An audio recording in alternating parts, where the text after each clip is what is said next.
تعلیمی خبریں۔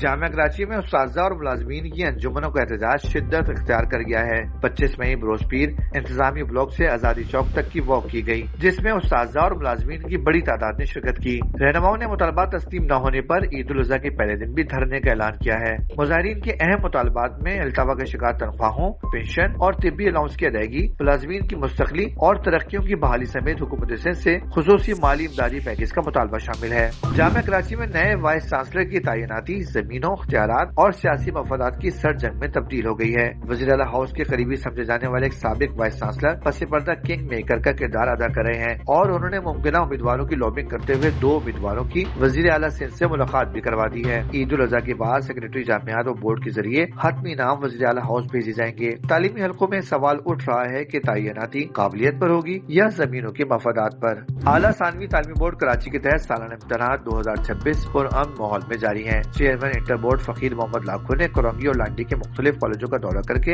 امتحانی عمل کا جائزہ لیا۔ انہوں نے مراکز پر بجلی، صاف پانی اور ابتدائی طبی امداد کے بہترین انتظامات پر اطمینان کا اظہار کیا اور ڈپٹی کمشنر کرونگی مسعود بھٹو سمیت مختلف کالجوں کے پرنسپلز اور امتحانی عملے کی کارکردگی کو سراہا۔ بتا دوں اس میں ایڈ کر دوں پرنسپل صاحب ماشاء اللہ اچھا انتظام کیا ہوا ہے، اور ہمیں نمبر 2.5 میں جو اطلاعات تھی کہ اس میں کچھ ہو سکتا ہے، لیکن میں نے پرسنلی چیک کیا ہے، اس کے سامنے بچوں کی باڈی سرچنگ بھی کی ہے، یہاں تک بچوں کے اپنا موبائل یا چپ کہیں سے کوئی چیز برآمد نہیں ہوئی ہے۔ پاکستان بھر کی سرکاری یونیورسٹیز کی اساتذہ کی تنظیم federation of all Pakistan universities academic staff ایسوسی ایشن نے شدید مالی بحران پر تشویش کا اظہار کرتے ہوئے وزیر اعظم، وزراء اعلیٰ اور اراکین پارلیمنٹ کو کھلا خط لکھ دیا ہے۔ خط میں مطالبہ کیا ہے کہ بجٹ 2026-27 میں اعلیٰ تعلیم کے ترقیاتی فنڈز میں اضافہ کیا جائے۔ تنظیم کا کہنا ہے کہ وفاقی ہائر ایجوکیشن کمیشن کی گرانٹس نہ بڑھنے سے یونیورسٹیز تنخواہیں اور پنشن دینے سے قاصر ہیں، جس سے غریب طلبہ کا تعلیمی مستقبل داؤ پر لگ گیا ہے۔